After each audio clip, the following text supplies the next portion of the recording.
Jordan Schultz joining us right now. It's just apropos. Great day for you to stop by and say hi. First off, how are you? Good to see you. I'm doing great. Great to be on. Yeah, great. All right, beautiful so here. let's get into the stuff that just happened. You had it on online as well. Mike Tomlin, we just read his statement publicly, has stepped down from the Pittsburgh Steelers. Are you hearing that the plan for him right now is a full year away from football? Yeah. What do you got? I would say the expectation for Mike Tomlin is that he takes a year off, Okay. and potentially does television, which he, I think, would be great at.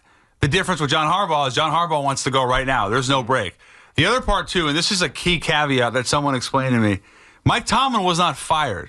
Right. He voluntarily stepped down. And the reason that's so important, Greg, is that should he come back to coaching, what Chris the was talking Steelers about. would still have his rights. Yeah. And the best Be quarterback. careful because Right. you're muddying the waters I right am. now. You are. Okay, I'm just- You're muddying the waters a year prematurely. That's all I said. But the reason that matters Yeah, of course. is the Sean Payton example. Sean Payton obviously leaves the NFL. He comes back to the Saints. They trade him to the Broncos. That same situation could feasibly happen with the Steelers. Again, I'm not going to worry about that today because I think the New York Jets are the team, selfishly speaking. One more year of Aaron Glenn, and I know the Jets are committed. Aaron Glenn's coming back whether fans want him or not. They draft a quarterback, number 2. They're not going to be a great team next year, maybe a little bit better, as Aaron Glenn gets a year under his belt.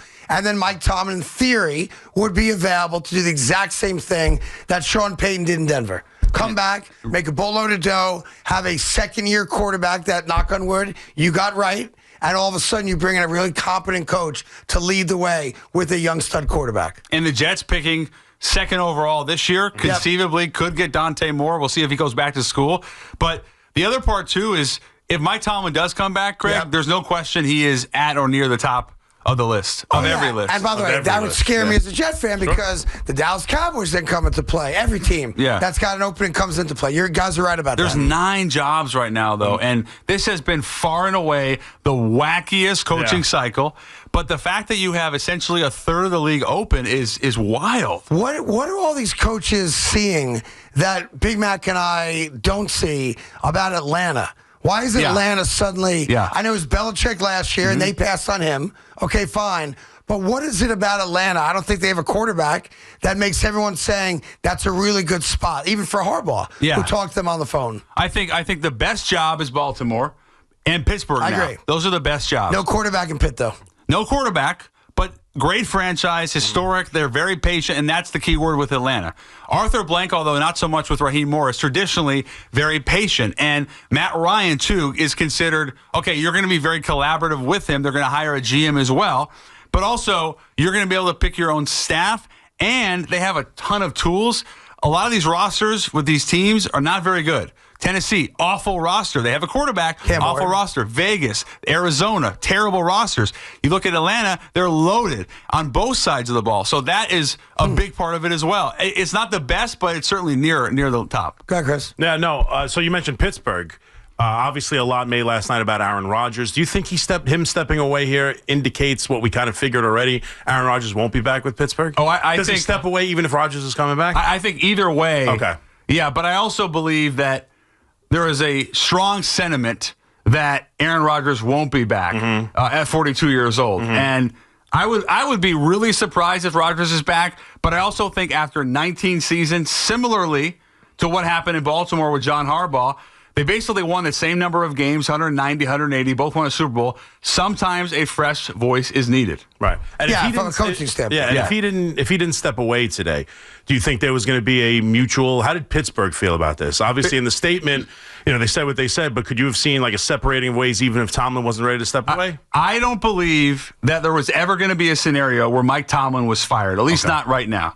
3 coaches in basically 6 decades. Right. I don't think, if anything, the way they would have worded it would have been, this is completely mutual. The way it is worded now, which is voluntarily, makes it sound like Tomlin had all the leverage.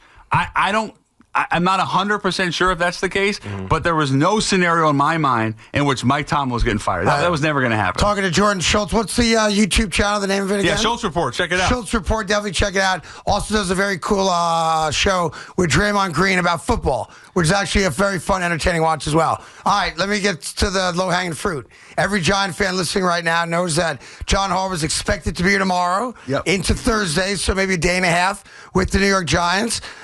Chris Mara went down to see him prior to this whole thing blowing up publicly the way it has, and I give the Giants credit for that, trying to get ahead of all your competition. Give us the latest on John Harbaugh and from your sources where he is in specifics to the New York Giants. So I've said basically from the beginning that John Harbaugh and the Giants was the perfect marriage, or as good as it gets in terms of what the Giants would be looking for and what John Harbaugh is looking for.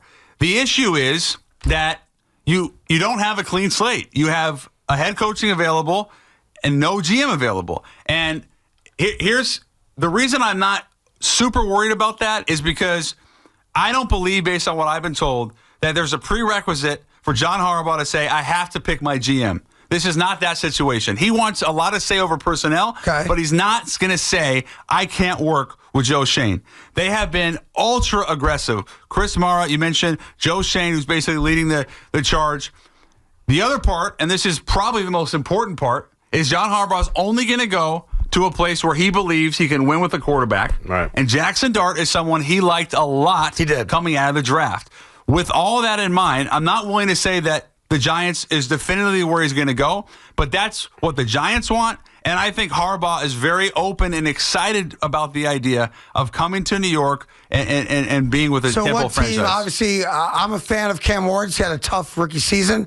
I can put a lot of the blame on the coaching there and the personnel in Tennessee.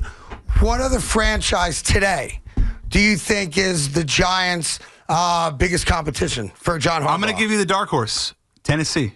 So it is Tennessee. I think Tennessee is a major cap. They got $100 million cap room. $100 million in cap. Good GM. Really good GM from Kansas City.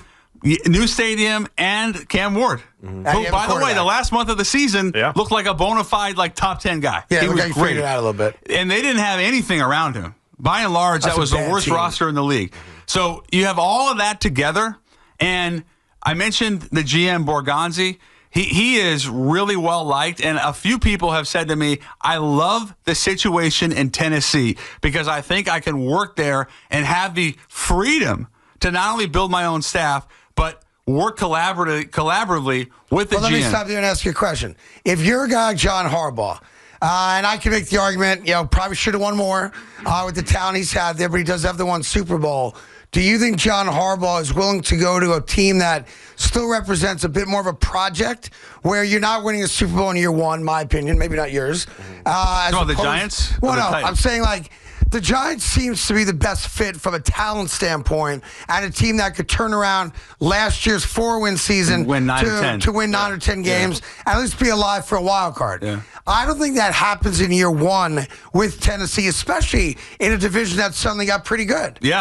So is a guy that's been in the league as head coach for 18 years going to go to a situation where he's not going to win in year one? I think two things. John Harbaugh has the confidence and the brand equity to go to a place like that and not feel the pressure to win year one or even year two.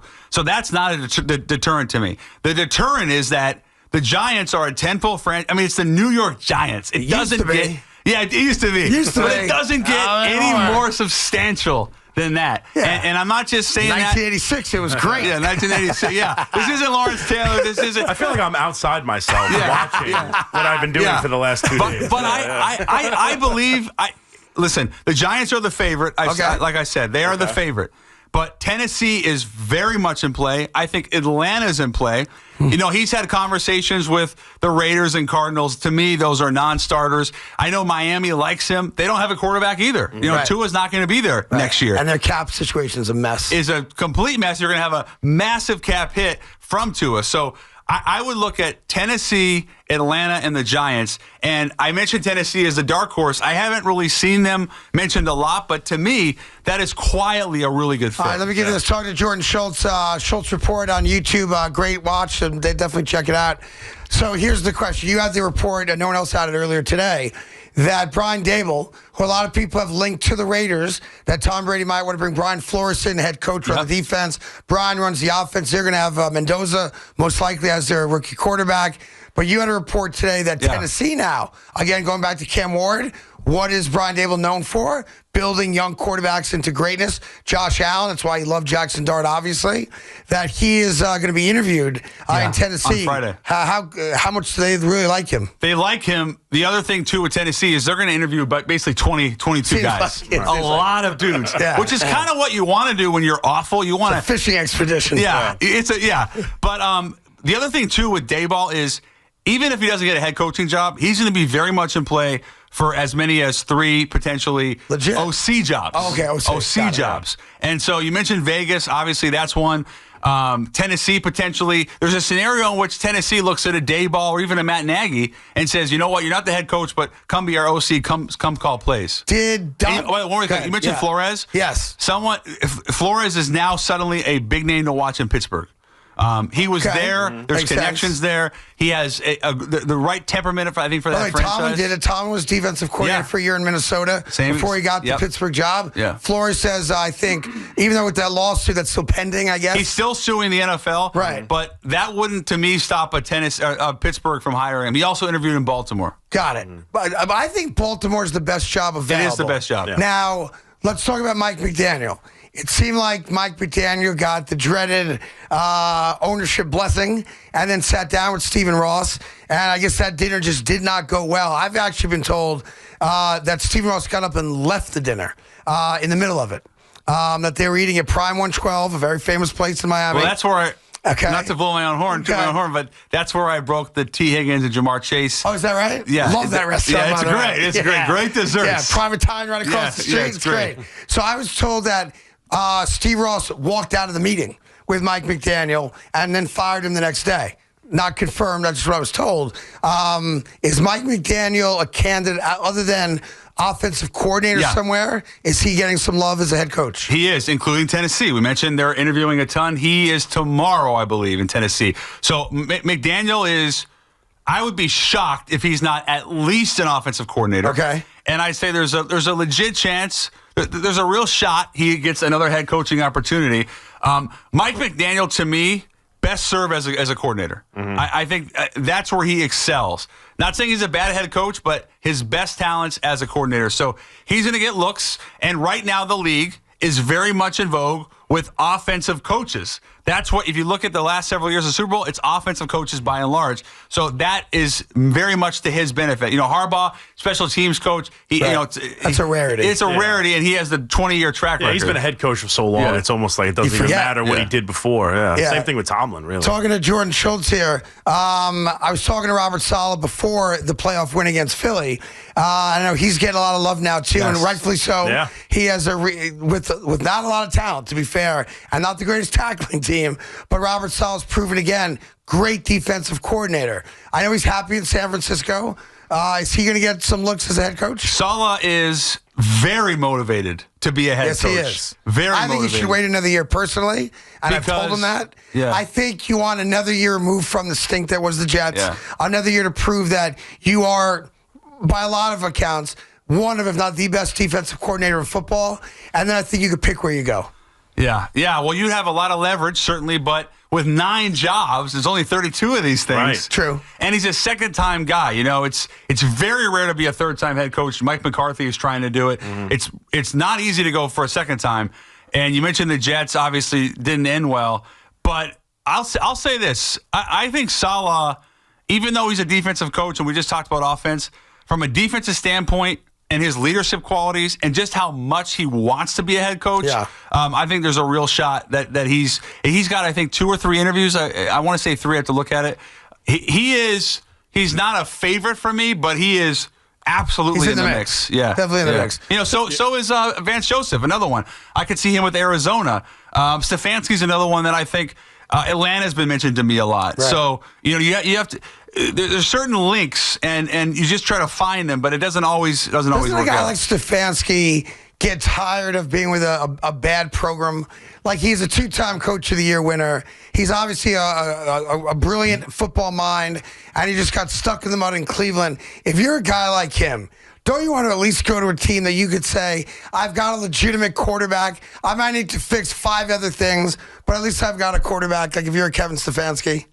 I just got news that Kevin Patullo has been fired, the Eagles' offensive coordinator. Yep. Mm-hmm. Everyone saw that coming. Yeah, that was an obvious one. You think Sirianni survives? I do. Yes, I do think Sirianni survives. I would say that Sirianni, to get fired a year after winning a Super Bowl is I don't even know if that's ever happened. Doug Peterson. That was 2. Was it 2 years? It was 2. Okay, all right. So no, same franchise. Though. I think Sirianni is safe. I do. You mentioned one before. I was Stefanski. Because Giant fans feel like Stefanski's he was the guy before Harbaugh. Everyone wanted. And you think he's the second choice for the New York Giants? I do, and I thought he was the favorite before the Harbaugh news. But I still think Atlanta is the favorite for him. Stefanski's interesting because he's supposed to be, and I think a lot of people would say he's an offensive guru. He's really good with quarterbacks. Mm-hmm. He also has a very penalized team, and the product on the field the last couple of years was awful.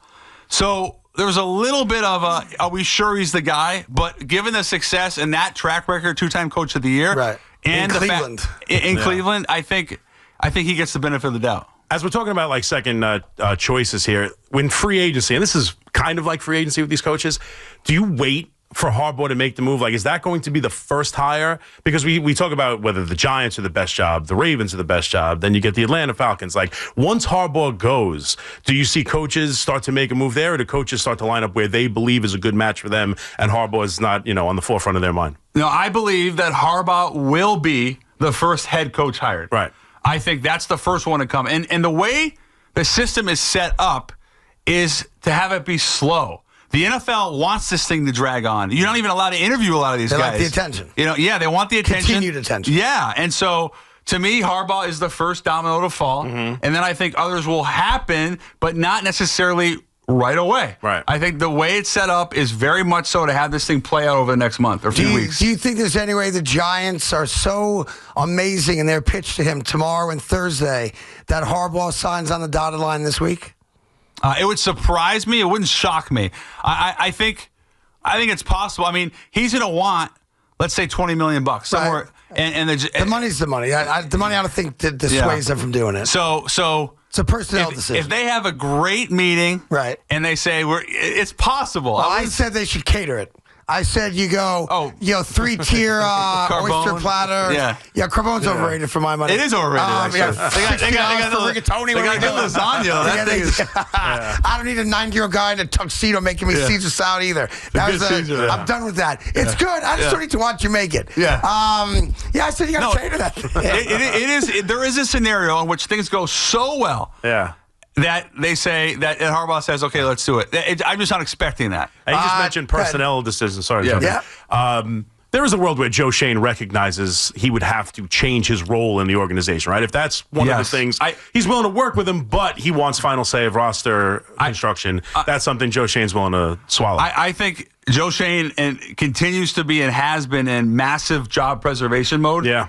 And if John Harbaugh comes and he says, I'm willing to work with Joe, but I want final say or a lot of say over this personnel, which he will, then Joe's going to have to acquiesce, and I would expect him to do so. There's no reason for him to say, I'm not going to do that. This is John Harbaugh. All due respect to Joe Schoen, but one's a Hall of Famer and one's not. Right. Well, I saw a report from a guy who I guess covers the Ravens or claims to cover the Ravens that Lamar Jackson and John Harbaugh weren't on speaking terms for a month or better. I saw that. I don't know if that's a fact. Yeah, I don't know if that's a fact. That would seem weird to me. And the story that came out that I personally don't accept is that there's no way, in my opinion, I can obviously be wrong on this, I cannot see a world in where Lamar Jackson was sleeping in meetings. He just doesn't seem to be that kind of kid. No, I don't believe that at all. Video games till 3 a.m, guilty as charged. He's admitted he likes to play video games. As we've talked about, I'd rather my quarterback be immature and play video games. Go out. I still play them than be clubbing or doing stupid things. Yeah. But I cannot see a world in where Lamar Jackson was sleeping in a meeting. I just can't. I completely agree. And I'll tell you that as much as there was this discourse or reported discourse between Harbaugh and Jackson, certainly something wasn't right. I don't believe that at all. All right, so I'm not crazy. No, I don't believe that at all. I know we're going around the league pretty quick here. Dolphins get rid of, obviously, Mike McDaniel. Got rid of Greer before him, who was a horrendous general manager. One of the worst. Yeah, especially if you're a Dolphin really fan. bad. Like, now we're talking about, 30 or how many years without a playoff win? Long time, 25 years? Yeah, 20, I think 2000 might have been their last playoff win. I've not heard the Dolphins. Like, I've heard the Titans and Falcons mentioned more than the Dolphins as a destination for all the top coaches. Yeah, the Dolphins is an interesting job in the sense that you have a very patient owner. He was extraordinarily patient with Chris Greer. I thought he was very patient with Mike McDaniel. But you also have a cap hell situation incoming with Tua, and the roster isn't very good. It's not awful, but it's not very good. And so, to me, it's an enticing job because of the city, because of the fact that the fan base is not expected to have you win right away, but it's not the upper tier. It's somewhere in the middle. It's a better job than Arizona and Vegas. I mentioned yesterday, I reported that they're going to interview Calvin Shepard from the Lions, the defensive coordinator. The reason I'm bringing that up, not even so much about Calvin, but because they are trying to do something they haven't done, which is go through every possible stone. So it wouldn't surprise me if the Dolphins took a similar approach as the Titans, 15, 20 guys, let's bring them in and let's really evaluate. It also wouldn't surprise me if the Dolphins maybe even hired someone that could be considered a year away.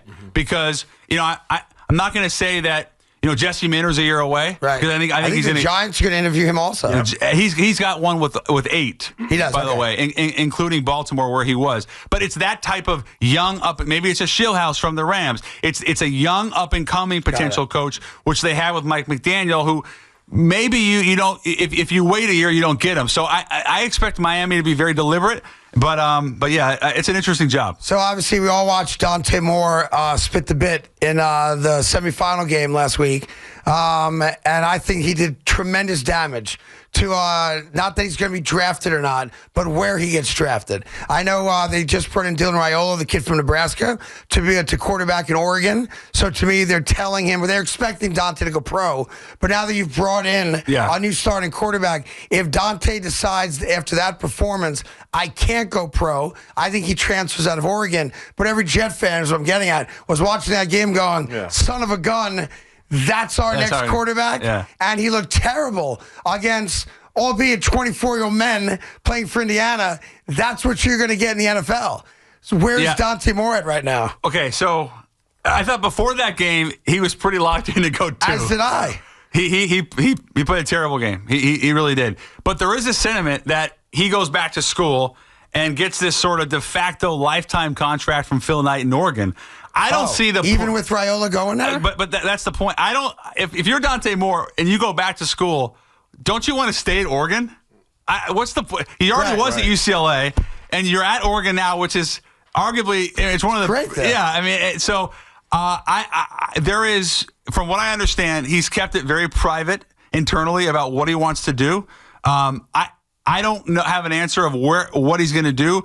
I can tell you that what transpired on the field did not help his draft stock, and there's a sentiment coming in that Mendoza was the most ready and that Moore was really close. That was like before the game. I think that gap's I been, agree. You know. And I was talking to some people today that were like, a lot of teams have soured now because of that performance, because the one thing about Indiana, talking about college football, is that quite famously, the average age of the kid in Indiana is in their 20s. Right. They're not playing high school kids. Yeah. So he's playing grown men. And I know it's just one bad game, one bad example, but he did himself a disservice in the manner he played. It's also not a great quarterback class. You know, it's just which not. would lend him to come out more so. Right. And then next year, you have Arch and Julian Sayin, and there's a few guys. Bunch. So if he Jets better not take that kid. Well, if he gets $12 million in the portal or whatever it is, you know, you can understand him wanting to move. No, I got you. 2034 is the next Super Bowl that is not currently attached to a network. All right, we're network connected from now through 2033. The reason I'm asking you this question is, if you had a guess, and I know there's no way to have insiders. Yeah, I don't have. This is not my lane. If you're a guessing man, is there a chance 2034 is the first Super Bowl on a streaming service and not on a network? Oh, No inside knowledge whatsoever. Yes, but I know. My answer was yes. I think there is a chance. I think so too. Yeah. I think 2034, Netflix, YouTube, you name it, writes a very, very big check. Well, they're already paying an insane amount of money right now. They all are. And just to get one game. I heard you were going to Amazon. No. That's what I heard. No Amazon for me. That's what I heard. I heard they got their eyes on you for some future broadcasts. Okay, well, listen, I appreciate Craig, in another life, maybe you were my agent. And you were C-Max as well. I try to be. Is there anything else I didn't know or we didn't ask you about that top of mind that's cooking? We powered through it in a major way. That was awesome. That was awesome. Yeah. I appreciate the insight. Obviously, if you hear anything, give us a shout. I appreciate you. Check out Schultz Report on YouTube every day. Also, if you like Draymond Green, want him talking about football. Or if you don't like him. Or if you hate him. It's actually interesting hearing him talk about football. Yeah. It's an interesting watch. It really is. He's a massive Steelers fan, so we just talked and he was really, really upset. One note is I appreciate the plug. Congratulations to you guys as well. Very cool. Yeah, well, he's well deserving of it. Yeah. And just to update you, the breaking news, the Eagles have fired Kevin Patullo. And just real quick, the reason that's a bigger deal than just any coordinator being fired, that's Nick Sirianni's best friend. Yeah. All right, that's why he got the job. They are now going to be on their fourth offensive coordinator in 4 years, right? It is. It's actually incredible. I just because it was Steichler. Before that, he went to Indiana. Yeah, hold on. I have it right here. You have it? I have it right here. It was Kellen Moore. Yeah, I have it. Am I missing a guy? I got to be missing one guy.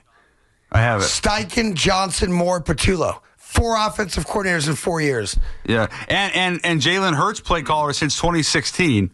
Kellen Moore, Brian Johnson, 2. Steichen, Peterson, 4. And then obviously go back to college, Lincoln Riley, and Dayball. It's crazy. Is A.J. Brown tradable with that contract or no? He was not tradable at all during the season. There is definitely a world in which he's traded in the offseason. And would I be silly to think that a reunion with Vrabel would make sense next year? You know what? That's not bad. You can take that one. I'm gonna take a run with it. Take that one. Yeah. Just make it yours. Yeah. And if I ever call you, just say thanks. Yeah. Okay, I will. Good seeing you. Thank you guys. Jordan Appreciate it. Schultz, everybody. One of the best.